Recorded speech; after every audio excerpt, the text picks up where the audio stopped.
I think that if Willa will be able to bring a presentation, we'll do this hybrid mechanism, patching together audio and video. I want to thank Councilor Fiebelkorn for inviting me to join you here today.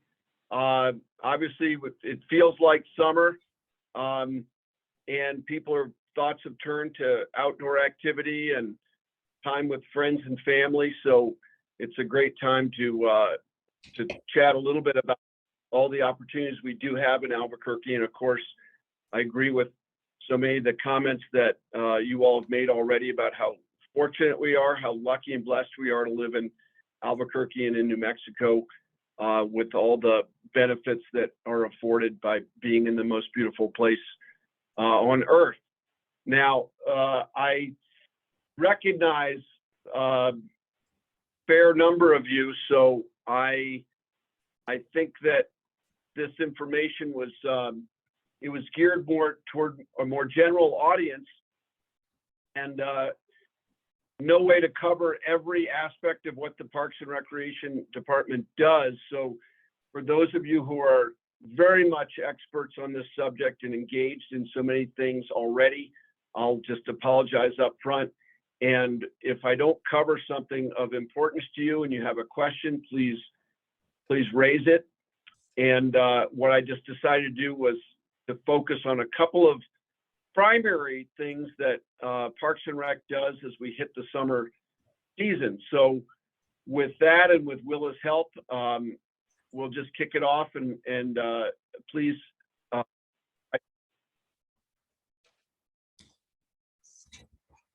So many of you are quite familiar with the important role that parks play in our community, city, state, nation, and world. And I'll just say, for the purposes of fun and quality of life in the summer, you know, these are some of our mission and goals as to how we can support our community and our residents and give you all the best possible opportunities and facilities to be your best selves and have your families be their best while living in our beautiful city. Next slide, please. So if it's summer, that means, for most people, that means it's swim time. So some of you have maybe saw the announcements that as of yesterday, all of our outdoor pools are now reopened. Yesterday, we reopened the West Mesa Aquatic Center pool 1 week later than the others, but this is because we just finished $2 million of upgrades to the West Mesa pool, and weather held us back a little bit a couple weeks ago when it got, surprise, windy and a little cooler than normal. But all the outdoor pools are now open, along with our 5 year-round indoor pools. And, you know, for many families in Albuquerque, you know, summer means water play and swimming. And I'll just say that more important than ever this summer, that people look to our outstanding aquatics facilities for aqua fun, because with the river as full as it is, you know, we're really promoting safety right now when it comes to being in and around the Rio Grande. And of course, for families with children, safety is the #1 concern we have, in the pools obviously are the best place to go and swim for that. And you know, we're open for business. Just a couple of highlights about the swim program. You can see we have all 7 pools open again. Of course, District 7 is blessed with having a couple of those pools, and we've made some improvements lately to Montgomery Pool. We have some other bigger plans for Montgomery if we can make them happen. But, you know, everyone's able to access any pool across the city. You can find swim times and rules and fees and all those things conveniently on the city website. A couple of things I just want to point out to you: kids at 2 and under are always free. We have free Sundays for teenagers, and then Friday $1 nights at selected outdoor and indoor pools throughout the summer. You could also look for special events that we do at some of the pools, other kind of teen nights and other special events that happen at our pools. Lap swimming is very popular, and we have a year-round program for lap swimming, and it changes only modestly during the summer. But if you're interested in that great lifelong fitness activity, we support lap swimming at all 12 pools. Water aerobics is increasingly popular, and as the baby boom generation goes from intense high impact activities to maybe lower impact activities, I'm in the midst of that transition myself, and water aerobics classes are more popular than ever. You can find them at a couple of pools, 3 or 4 pools, and we have pay-as-you-go options as well as an annual pass option. And outdoor, water aerobics is super fun. Again, for more information, hours of operations, just see the city website. Next slide, please. As I was saying, nothing's more important than swim safety, and I kind of have been on a personal mission for all of my professional life and recreation that we do certain things universally in our society and community. One of those is my firm belief that every child needs to learn how to swim. And every child needs to learn how to ride a bike, and they need to learn how to read. They need ecological environmental literacy, and they need to learn how to swim. So all of you can be advocates for that. And that would be my firm desire, that we promote and support parents and guardians getting young children into swim lessons as much as possible. We have a very low barrier for accessing swim lessons. Swim lessons themselves are not very expensive at city parks, at city pools. They're basically about $30 or so for a week of swim lessons. And we also have scholarship programs to make it more possible for people to access the program if they need help there. And we start teaching swimming at ages 6 months and up. So, there's no reason why grown-ups who never learned to swim can't do that also. But our focus is on children all the way up to the middle school years. Swim lessons are popular, and we open up registration sort of month by month. You can still register for lessons in June, and July registration opens in a couple of weeks, and many people get geared up and get ready to access the registration portal because popular time slots do fill up. But you can also find that information at the city website, and then registration actual registration takes place through a sort of parallel website we have that's play.cabq.gov.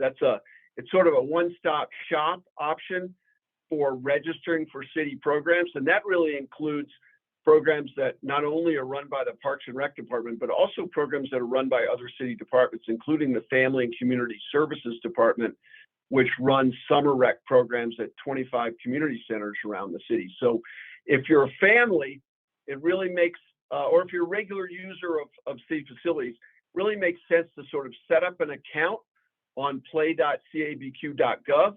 You get a little username and an account, and then it's very easy to access and register for many types of city programs, as well as being kept informed about those programs year round. And I'm happy to take questions on any of these. They only have a couple more slides, so please keep your questions ready for me.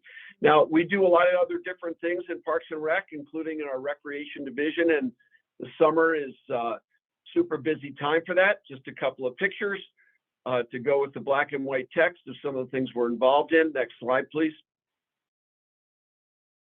And one of the big programs we offer in the summer is youth racket sports programs, and essentially tennis and pickleball lesson programs for kids. And we offer those at a variety of our larger racket sport complexes around the city. The most popular, of course, are the Jerry Klein Tennis Center, which happens to be in D7, Sierra Vista Tennis Center on the west side. We also offer some lessons and programs at these other sites, including pickleball lessons at the Manzano Mesa Pickleball Complex. Just as an aside, if you're at all interested in pickleball, it's the fastest growing sport in the nation. It's not just for old people like me anymore. The average age of the pickleball player in America is now, for the first time, dropped under the age of 50. So the sport is really broadening its appeal, and we're teaching pickleball to kids. So it's really an easy access, low barrier sport to learn. It's one of the reasons it is so popular. And if you're interested in pickleball, I encourage you to come to the Manzano Mesa Pickleball Complex this weekend. You can check out a super cool event called Hanging with the Pros, or Pickleball with the Pros, which is the first ever tournament of its kind in New Mexico. And it involves an amateur pickleball tournament combined with the presence of 4 professional pickleball players who will be in New Mexico this weekend, including one, Cameron Blackwood, who is a New Mexico native from Farmington, New Mexico. And these pros are going to be hanging out with us all weekend, doing demos, clinics. You can even hop in and play with the pros at certain points over the weekend. And it's just going to be super cool and fun. There's no admission fee if you just want to watch. Registration's closed right now, but there's going to be a lot of fun just to see the sport played at a high level at certain points during the weekend. And please come out and check it out. But the sport is growing. And in D7, of course, we have some dedicated pickleball courts at Villela Park, right near the McKinley Middle School and McKinley area of the district. And that's a place you could find pick up pickleball pretty much any day of the week. Okay, next slide, please. Bicycling, of course, is a year-round activity in New Mexico, and in Albuquerque, we have a fantastic system of off-street bike paths, as well as a lot of other bicycle-related programs. So I didn't put up information about just simply cycling for pleasure and physical fitness, but you can find information about our bike trail system easily on cabq.gov/parks and recreation. And there's a few of you on the call right now who know a lot about that. But I would encourage you to get out there and explore our growing bicycle trail system. But we have other programs that ramp up also in the summer for cycling. We have a bicycle safety education program. If you haven't had an opportunity to try to bring that to maybe you have a community organization or a school or a center or a program near you. Bike safety rodeos are great assets and little elements to bring to community events. And we're passionate about coming out to teach kids not only how to ride a bicycle, but how to do that safely.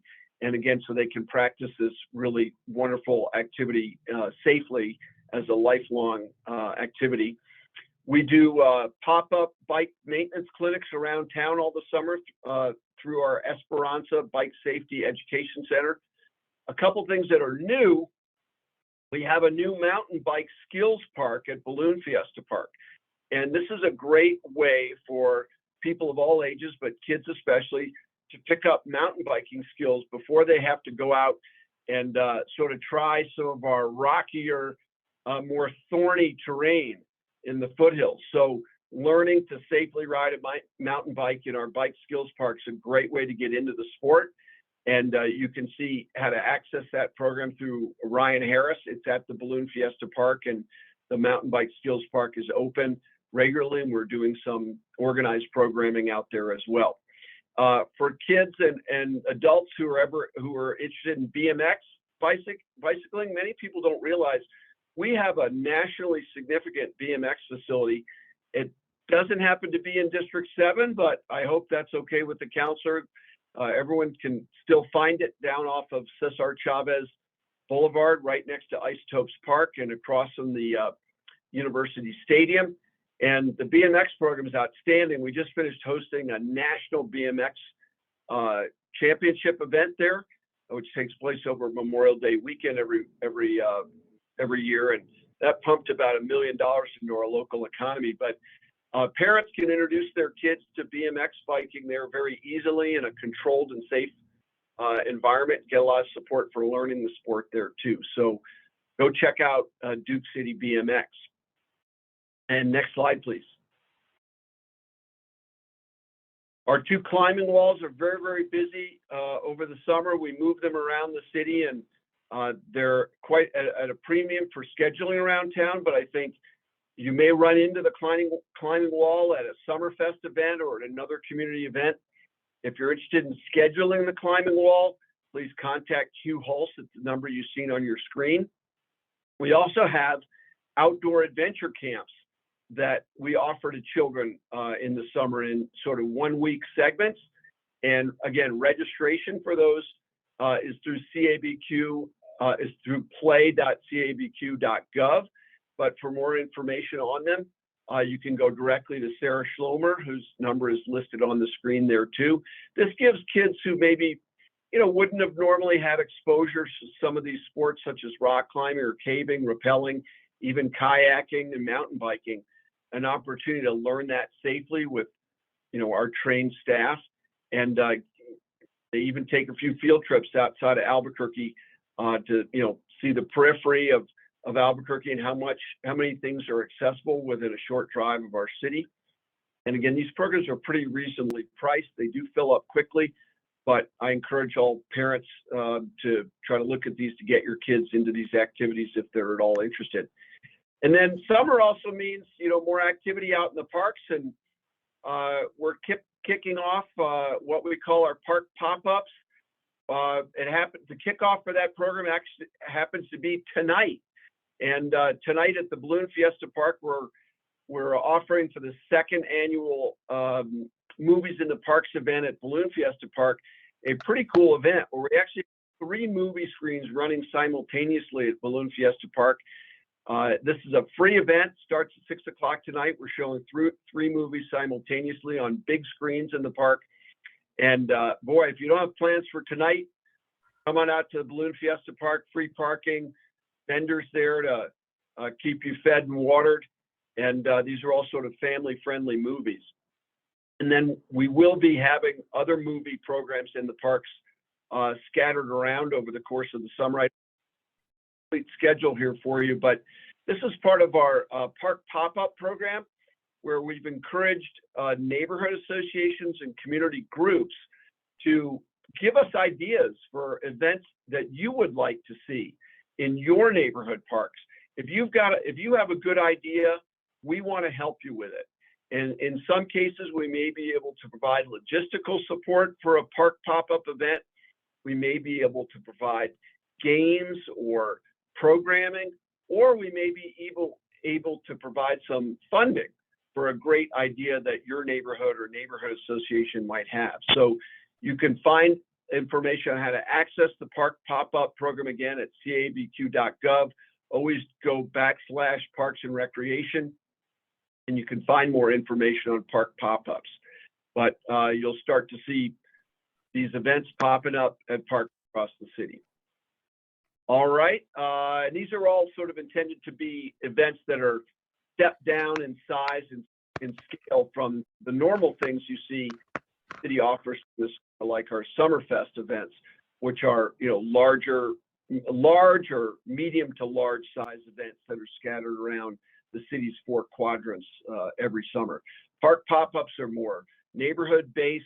They can be specialized programs, and we want to release the creative potential of Albuquerque and our neighborhoods to work with us to plan and execute events in your neighborhood parks. All right, next slide, please. Basic contact information for the department.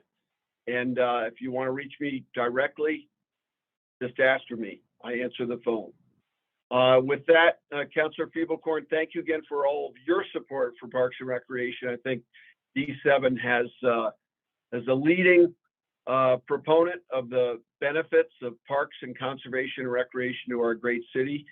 And we appreciate her support, as well as the engagement of all of you in our programs. That is the secret sauce that makes any city program succeed, is the engagement and motivation of our citizens in those efforts. So with that, happy to, if we have time, to take any questions. And if I can't answer them now, we will get back to you. So thanks again, Councilor, and how can I help you all? Thank you, Director. We really appreciate, first of all, we know how busy you are, and we really appreciate that you have come here this morning. That was really informative. I learned a couple of things that I didn't know, and I thought I was an expert on all the activities and offerings of our city parks. So any questions for Director Simon? I don't What see about- any, oh. Let's go with Susan first, and then we'll go to Michelle. Okay, I don't see any way to raise my hand on this somehow. So my questions are largely about the bike trails that Parks and Rec administers, which I think include both the Bosque and the North Diversion Channel bike trails. Am I right about that jurisdiction? Yes, Susan, we manage. Okay, so Well, a friend and I made the mistake of opening Mayor Keller's proposed budget and trying to make sense of it. And frankly, it looks like trail maintenance gets kind of the raw end of the deal here. There's not a lot of, I know that there was a new purchase of a crack mending machine. I don't know what those big machines are called, but the ones that fill in all the cracks on our paved trails. But they're not being done. I think we really need to hire somebody else to actually do the work. If you ride up the North Diversion Trail, it's still like so jarring, and that jarring is like a physical thing that happens, like just like every time you turn the crank around, you kind of get bounced off your seat. The other issue with that trail is all the campers in the underpasses. And going down, every time you go under a road, you gain speed, and it's really disconcerting for your eyes entering the darkness under, the roadways, to come across encampments sprawled out across the trail, plus all of their garbage. So I think we do need a little bit more money going toward maintenance and supervision of our bike trails, the lighting. They're wonderful trails, and they could be exemplary, really. So those are some of the concerns that I have as a bike rider in Albuquerque that I think fall under your jurisdiction. And the other thing I just can't resist dropping in your lap at this point is I've been doing some just starting a new bunch of research on what happened to our bike share program in the city of Albuquerque. It just disappeared right around the time, and I know there was the pandemic and nobody wanted to touch anything that somebody else had touched for a while. But the reason that I've been told the program folded was not so much the pandemic as the amount of vandalism that happened to those bikes. So this doesn't really fall entirely in your province, Dave, but I'm wondering if maybe a good way to start a bike share program would be to have bikes available at the trailheads of our bike trails. And they could even, I've been looking at how a lot of different cities run their bike share programs. And I think you could have brakes on the bike like they have on grocery carts now, so the bikes couldn't be used off the trails, couldn't cross a certain line, at the end of a trail, and just have them available for families wanting to ride and not carry 5 bikes on their car to the trailhead. So that's a kind of like a wild suggestion that I just want to plant. And mostly I'm concerned about the bicycling budget for our trail maintenance. Thanks a lot. Thanks, Susan. Director, there were a lot of questions or a lot of comments that come on there, so I'll let you answer the ones you want. I will say that I can, after we get through with the parks specific, can talk a little bit about the bike share program, because that was not a bike Parks and Rec thing. That was a Mr. Cog program, and I'm on the board, Mr. Cogg, so I can answer that question later. Go ahead, Director. Great. Thank you. Well, yes, Susan, thank you so much for your passion for cycling and for the trail system. You filled up the basket there full with comment and suggestion, which is great. I'll just say that actually I'm very heartened by the new support that we have received with the support of Mayor Keller and the City Council. Funds for trail maintenance, and actually I'd say some state legislators have also chipped in. But over the course of the last 3 years or so, funds for trail maintenance have significantly increased, which is great. And that part of that was my strategy of kind of revising how we're maintaining trails and setting in place a smarter, more efficient trail repair system, which involved buying some new equipment.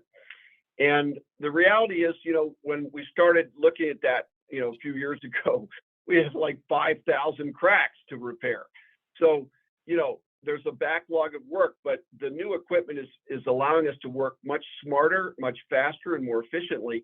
And I will say, yeah, it doesn't work as well unless you have bodies doing the work, and that actually is one of the bottlenecks to ramping up our trail repair effort a bit. As we have the equipment, my goal is to have a trail maintenance crew on the east side of the river and one for the west side of the river, so that city workers spend less time in their cars and more time on the trails. But so you're right, but I'd also say I've been very, I'm very optimistic about the direction we're going, and we can just fill in, no pun intended, a few more cracks in our system of trail maintenance and repair. I think we'll make a lot of progress. Now, with respect to the North Diversion Trail itself, Susan, that trail is scheduled to be completely repaved. And we have programmed that project with the state and the COG over the next, I think, 2 to 3 years. It's going to be a multi-million-dollar project, but we have saved our pennies for the city's match for that project. And so you always have a choice between investing a lot of money in maintenance now when you're going to repave it later. But the good news is, that's the most busy trail in the city, but we have a long-term, near future effort underway to repave the whole thing. And in the meantime, we have knocked out trail crack repair on some significant sections of the trail, and we'll continue to do that. Last fall, we repaired cracks in about 1.5 miles south of Balloon Fiesta Park, and we'll get another segment or two done. With that, Councilor, I'll just stop, and your input, or now or later on the bike share program, is up to you. Sure. I don't want to take up more time for the director than we need to. So let me come back to that after we get through with all the questions for Parks and Rec. I think Michelle Metters was the next person. Yeah, I just was asking about the programs in the parks in the evening. I don't know if that's your bailiwick. Tasty Tuesday. There are 3 parks, a Tuesday, a Wednesday, and a Thursday, Altura and Hyder and Netherwood, where they have food trucks and music and what else? Yoga, and just a lovely evening in the park each week or two. Right. Yeah. That's a great program, Michelle. Thank you for the reminder on that. And those are advertised through principally through our social media channels, which is how people follow a lot of this stuff. And then, I would be remiss if I didn't at least touch on it, that just time constraints.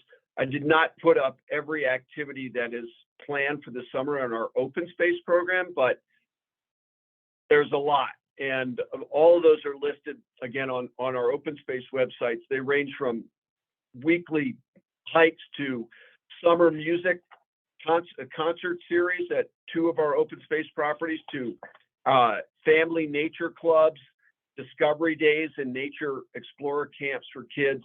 There's just a ton out there. It's not all in D7, but I wanted to keep a little focus on the district. But obviously, those programs are robust, and we really encourage people to go out there and take advantage of them. But I'd love to see more of those kind of evening food truck based and other evening activities in parks. And we encourage people to work together to plan and set them up. Thank you, Director. And I will just add to the list that Michelle gave of District 7, there's also in Alvarado Park, we have a farmer's market on the weekend. So we have lots of parks in District 7 and lots of cool things happening. And I know that the director couldn't possibly list them all or we would be here until midnight, but this is just a good overview. Saida. Hi, I don't know if you can hear me. I'm having trouble We putting can. my. Okay, great. Yeah, thanks for being here, Director. I had a couple of questions that are related to those pop-up food truck things. I was curious about why the Alvarado Park, which is where I live nearby, and the Altura Park are the same night, because I feel like it does pull, they're so close together, but I feel like it decreases the number of people who come to the Alvarado Park, and Altura Park always looks fuller. And then my other question was about Hyder Park. There's only one picnic table there. And it's always a line to be able to use the picnic table. Is there a reason why there's only one? It's such a well-used park. And of course there's Tasty Tuesdays, but could we get more picnic tables at Hyder? Okay, good questions. Thank you, Syra.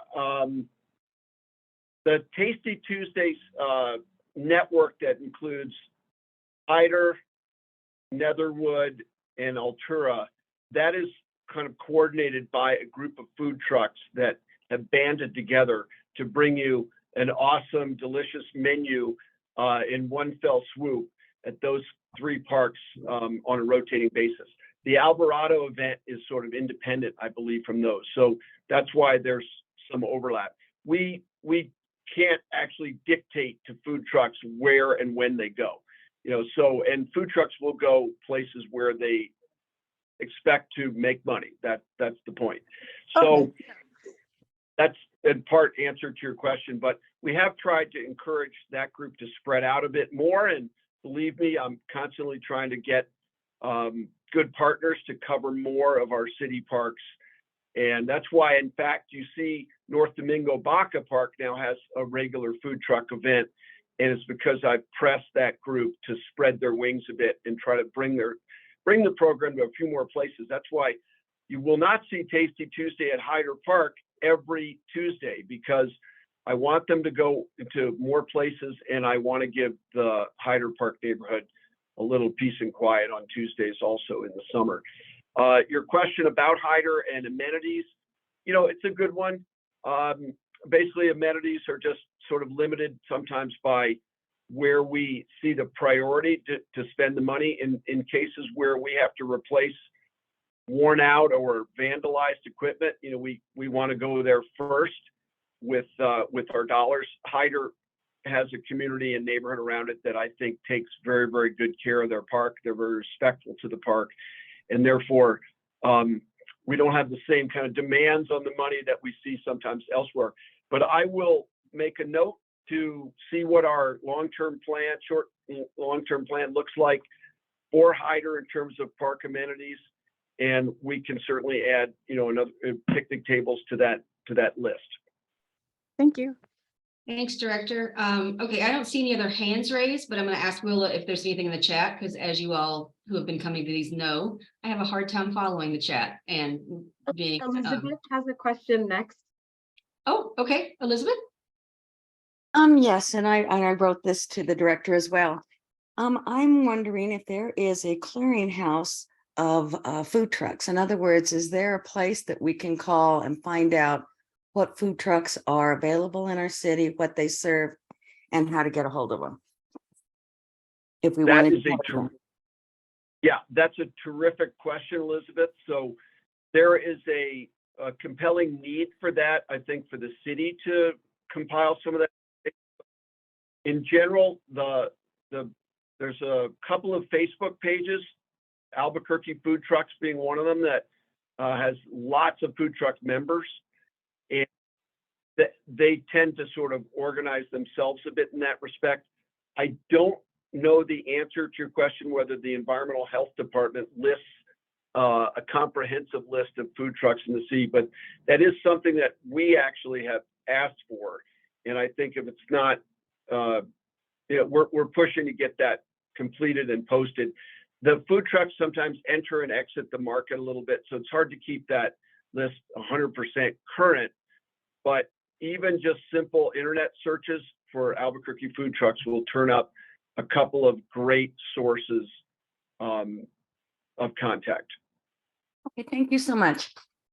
Good question. Okay, any other questions for the director? You can raise your hand, you can type it into the chat, or you can just go off mute and talk.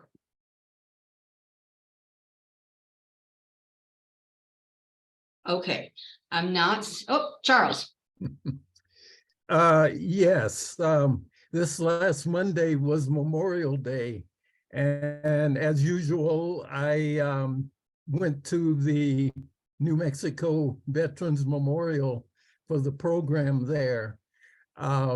It's a wonderful space.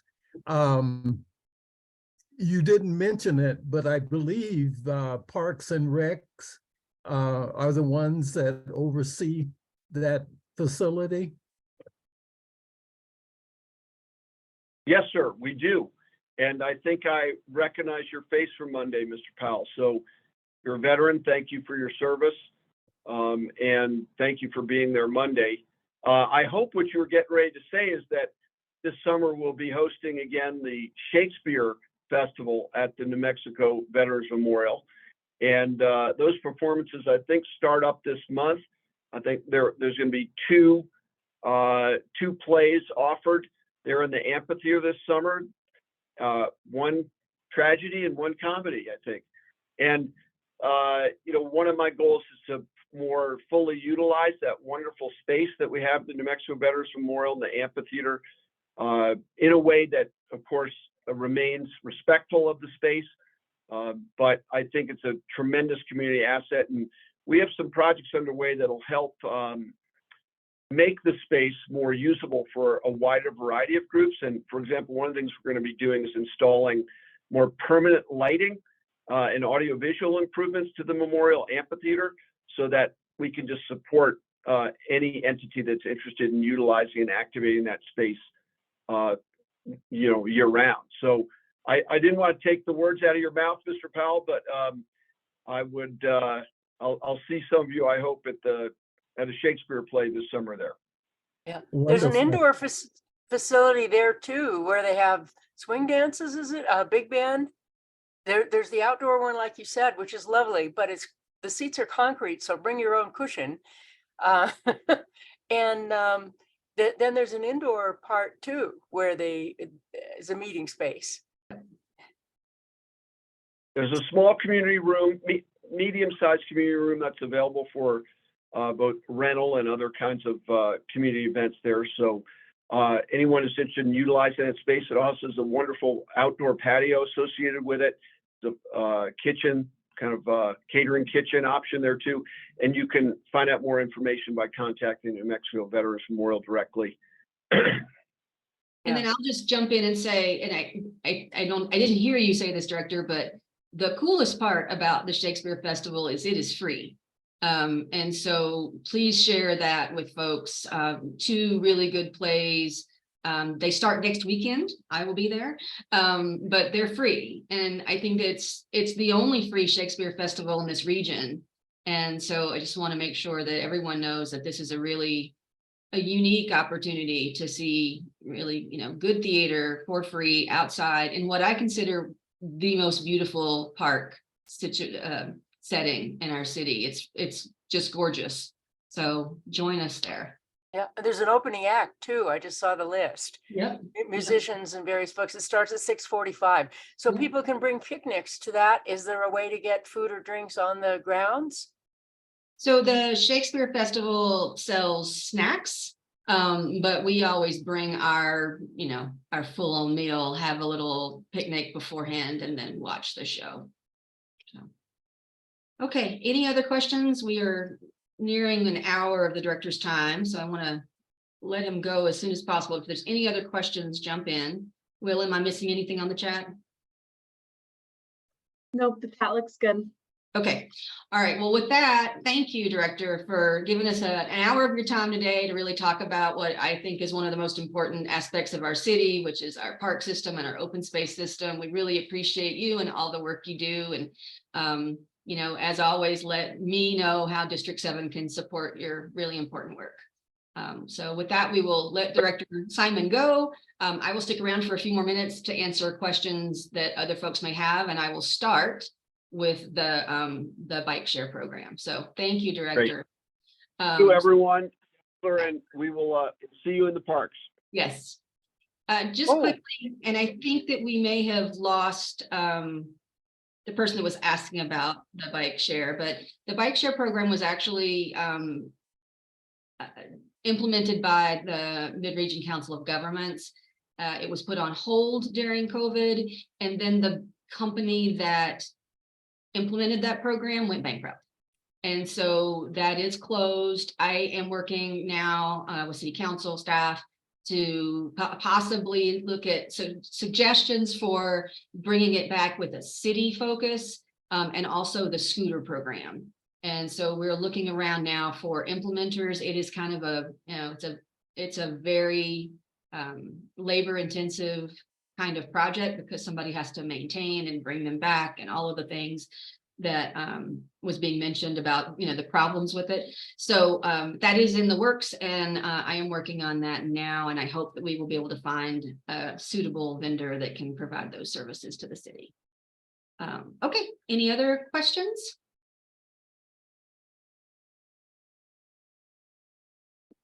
There's usually at least one other question. I have one, Tammy. Sure. Go ahead, Michelle. Sorry. They did a road project in our neighborhood last fall and they didn't finish. So the top coat slurry was never applied. And that's on what street? I'm sorry. Remind me. It's the neighborhood, Mark Twain neighborhood. Oh, Mark Twain. Yeah, Okay. between Louisiana and San Pedro and Constitution and Lomas.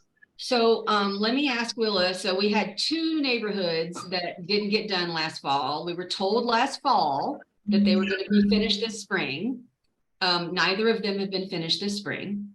And so we did get confirmation yesterday that the other neighborhood is scheduled for June 12th. Willa, can you ask the same people that you asked about Utah Street area about the Mark Twain area? I don't know what's going on, Michelle, but we will find out. Thank you. Thank you. I appreciate it. Willa will find out and then email both of us. Thank Yeah, you, and Willa. Michelle, are you able to just pop your email into the chat? Sure. Great, cool. Thank you. Sorry, Michelle. We were told that it was going to be spring. Yeah, that's what I heard too. And I know when your previous analyst left, I think it was on her to-do list. Okay, we'll find out. I heard there was going to be another city bike facility as part of the new Boys and Girls Club that they're building in the Heights. Because Esperanza is just one. Yeah, it won't be ready for this summer. It's being remodeled now, but there will be like an Esperanza bike shop, but it'll be at the Boys and Girls Club. Where's that going to be? I don't know the address off the top of my head, but Just roughly. It's the Boys and Girls Club in District 7. Right by the pickleball court at McKinley Park. Yeah. Oh, okay. Yeah, we're excited about that one. And we also got enough funding from Capital Outlay to do a complete remodel, not just of the bike shop area for the Boys and Girls Club, but for that whole facility, which is now owned by the city. So it's going to be a really great resource for teens and also for the senior center next door, because it's going to be available for them for, you know, meetings and craft fairs and all those things. So any other have you noticed some of the street signs are looking sort of toasted? That never happened before. They're looking sort of brown. Some of the street signs, the little street signs, are looking sort of brown. Has anybody noticed that? They look sort of toasted. Oh, I toasted. see those. Yeah. I couldn't understand what you were saying. I was like, what? They look what? Toasted. Okay. Michelle, why don't you just email, you know, when you see something like that? Well, you can always report it to 311 or you can email Willa and she can check into it. I should do that. Because I haven't noticed it, but that doesn't mean it's not happening. It's just, I didn't notice it. So let us know. And Cynthia, did I see you raising your hand? Yeah. Yeah, I just wanted to make a couple of comments. One of the things that's really important to the advisory board is that parks are such a great free resource to folks that they're accessible to everyone. And as someone who really struggled when my kids were little, parks were like a huge part of our recreation activities. So I do want to really thank you for your efforts to make sure that the bus system continues to be a free access point for folks. Also, just to let folks know that one of the things the board is looking at is ways to promote and activate some of our more underused parks, because we have some parks that get a lot of use, like Alvarado Park, which is the closest to me, but others that don't get use. So we're kind of looking at some ways to promote them and the use of them to their surrounding area. So if folks have parks like that near them or ideas, I'd encourage you to get in touch with me too, because it is something we're definitely looking at. And I'll put my email in the chat as well. Great. Thank you for that, Cynthia. I think that is important. We do have so many parks in District 7, and there are a few that do have, a lot of foot traffic. We're trying to work on some of the others. Folks on this call probably already know, but I'll just mention, Los Altos is, of course, ginormous and it's going to be amazing after it's finalized.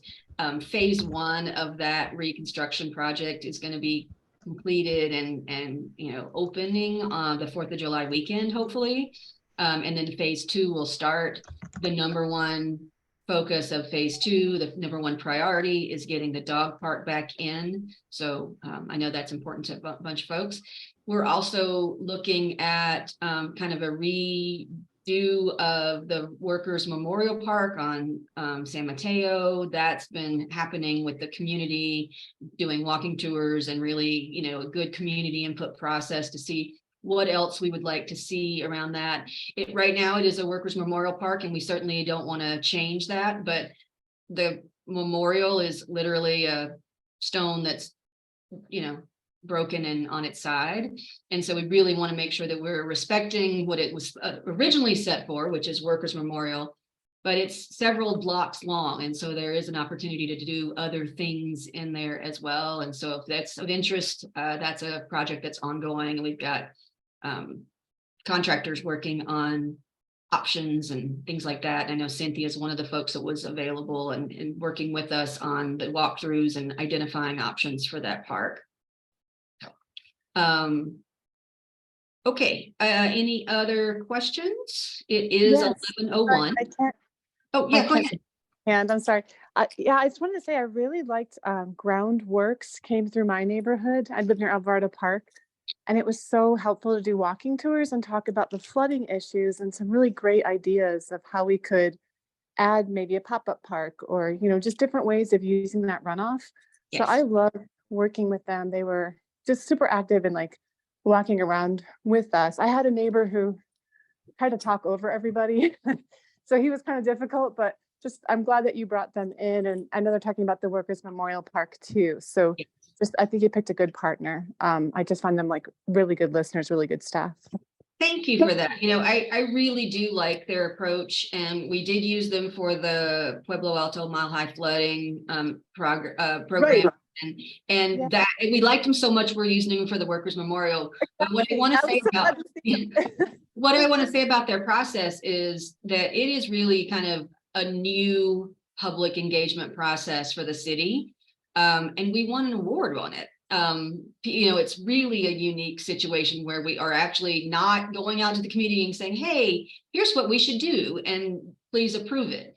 We are going out to the community and saying, here's a problem, work with us to find a solution. And I think it's an amazing process, and it's one that we will be using for every project moving forward in some way, shape, or form, because I think that's really the future.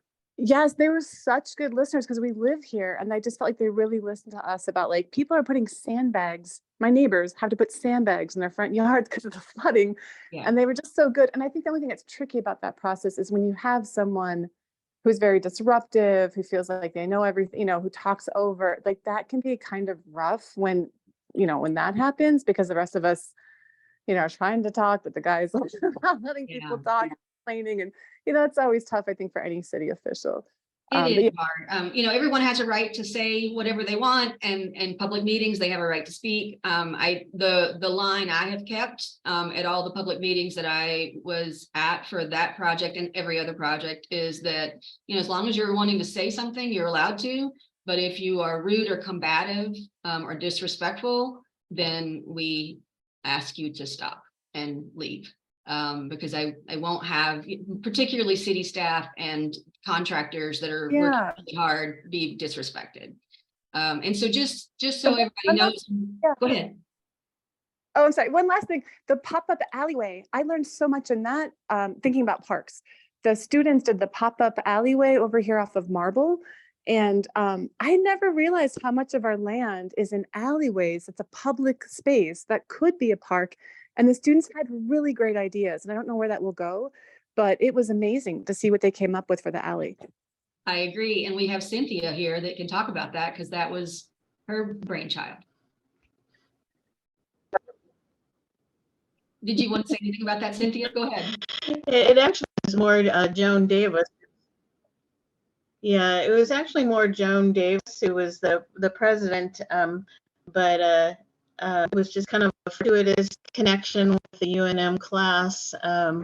The director, the young woman who's the director of the Urban Ag program for the county, is kind of the adopted child of one of the people who lives along the alley there, and she got us connected. So we are planning to continue the project in the alley. So for folks who aren't with it, the county, Romeo County, and a class of students at UNM who are working on a alleyway project in the International District to do a pop-up demo project as their semester in project. And because of the timing, we got connected with them. We held our annual meeting in a backyard. One of our board members backs up to the alleyway.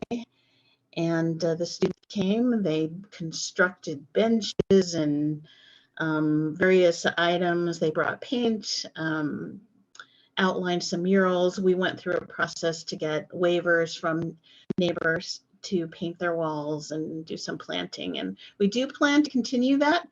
The folks from Urban Ag and some of the students are interested in continuing to work with us, and we're going to try to continue paying with permission.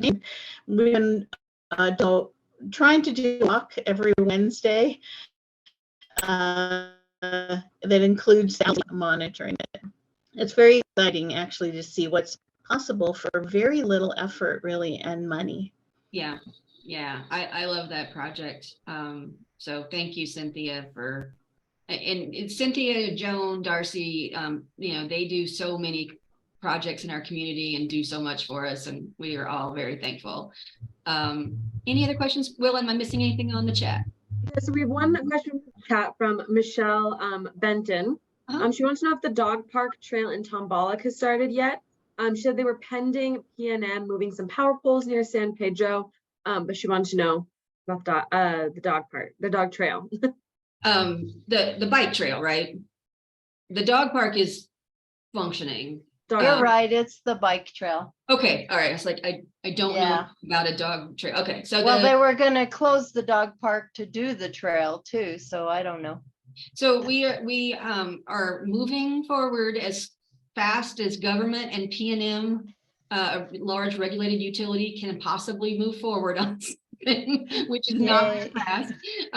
We have identified the plan now. One of those poles cannot be moved. And so there's a redesign happening. It is moving, but I don't have a start date for you, Michelle. No problem. Thanks for the update. Yeah, I wish I did. I'm surprised that it's taken this long, but It's is. okay. I also am hoping that we are gonna get more like solar lighting in the dog park itself, because that's another thing that I'm hearing from folks that they don't feel Oh, super comfortable, like, dusk mhm. and at night. And so I'm adding that to the project. I hope it doesn't delay the project too much, but I do want to make sure that folks are able to use that at night. That's, when I had dogs that were able to go to dog parks, that was one of their favorite dog parks. So I want to make sure it's usable. So stay tuned. And as we get updates, we will put them in the newsletter and stuff, but it's on the radar, I promise. Thank you. No worries. Sure. All right. I don't see any other questions. Anything else in the chat? All right. Wow. Well, some of you just get gold stars for hanging on to the very end. Thanks for your patience with the technical glitches a little earlier. And as always, thanks for being here and supporting all the good work that the city's doing. Reach out to me, reach out to Willa. We have Willa now. I'm very excited to have her on board. And so you'll start seeing her at a lot more meetings. And if you need anything, call me. Otherwise, I'll see you next month. Have a great weekend. Thanks for your time, Tammy. Thank you. You too, Michelle. Bye-bye.